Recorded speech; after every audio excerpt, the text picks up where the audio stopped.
Saya sekedar untuk memberikan informasi dulu. Satu, dulu negeri Tibet itu merupakan negeri merdeka berdaulat. Kemudian menjalin kerjasama dengan Republik Rakyat Cina yang komunis. Setelah ada perjanjian kerjasama, Cina mengirim ribuan tenaga kerja ke Tibet, saudara. Membangun kota, membangun jalan, membangun kantor-kantor pemerintah, saudara. Kemudian setelah pembangunan selesai, ternyata ratusan ribu para pekerja tersebut angkat senjata melakukan pemberontakan di Tibet. Kok bisa? Ternyata para pekerja tersebut adalah tentara, saudara. Tentara yang memang dididik, saudara, untuk bekerja. Kemudian setelah itu Tibet jatuh, dikuasai oleh negara Cina, dan pimpinan tertinggi agama yang ada di Tibet, yaitu Dalai Lama, ditangkap dan diusir ke luar negeri sampai hari ini, saudara. Hati-hati, masuknya tenaga kerja Cina ke Indonesia yang jumlahnya saat ini ratusan ribu orang harus diwaspadai, karena kita sudah lihat bagaimana tegapnya badan mereka, bagaimana perawakan mereka. Lebih tepat mirip tentara ketimbang pekerja kasar atau buruh, saudara.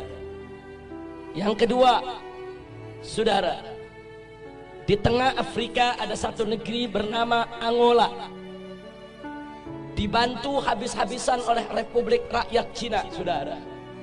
Setelah diikat dengan utang yang begitu besar, kemudian Cina mulai mengatur Angola.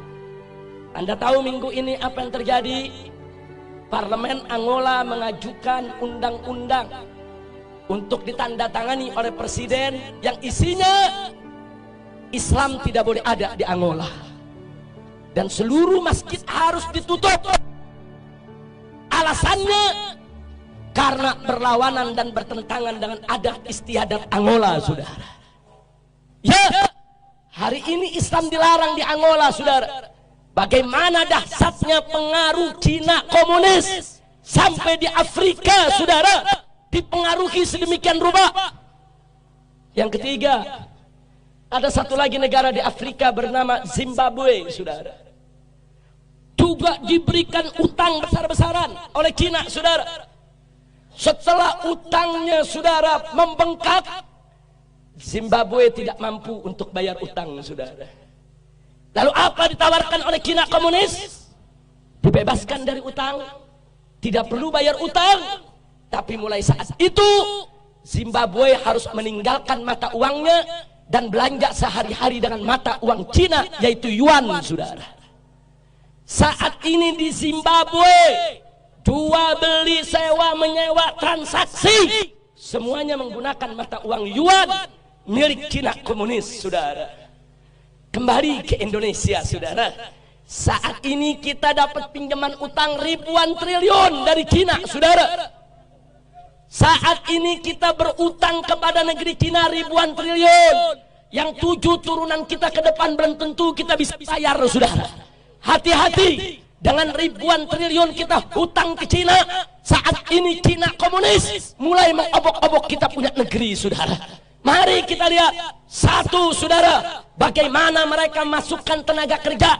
Ratusan ribu orang masuk ke Indonesia saat ini. Dan minggu yang lalu, saudara, Presiden Jokowi sudah menyatakan, mengingatkan kepada para pengusaha untuk tidak lagi bertransaksi dengan dolar ataupun rupiah, tapi bertransaksi dengan yuan, mata uang Cina, saudara.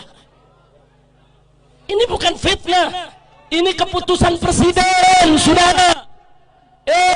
Nggak sampai di situ, saudara. Sebulan yang lalu presiden juga mengeluarkan kepres bahwa orang asing termasuk Cina komunis diberikan hak milik untuk memiliki rumah, memiliki tempat tinggal, dan memiliki perkebunan di Indonesia, saudara.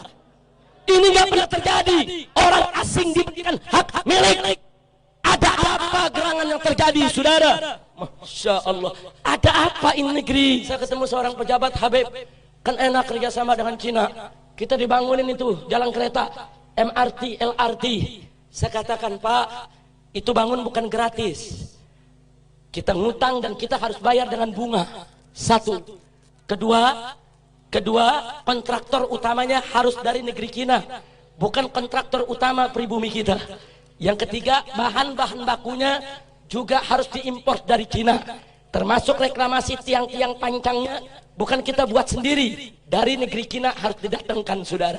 Dan gak sampai di situ, minimal 30% tenaga kerjanya juga harus dari Cina, saudara. Jadi apa yang kita dapat untung dari proyek-proyek tadi? Duit kita dikasih pinjam sama Cina, mesti bayar ke kontraktor Cina, mesti bayar ke pekerja Cina, mesti bayar ke material Cina. Semua duit balik lagi kepada mereka, saudara. Jangan mau dibohongin, jangan mau dibodohi, jangan mau dikadalin. Ini negara harus kita selamatkan. Gak boleh aja oleh asing dan asing. Betul.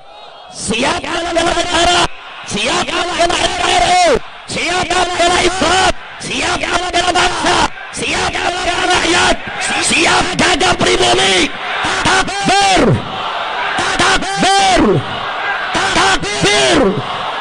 Sallu ala Nabi.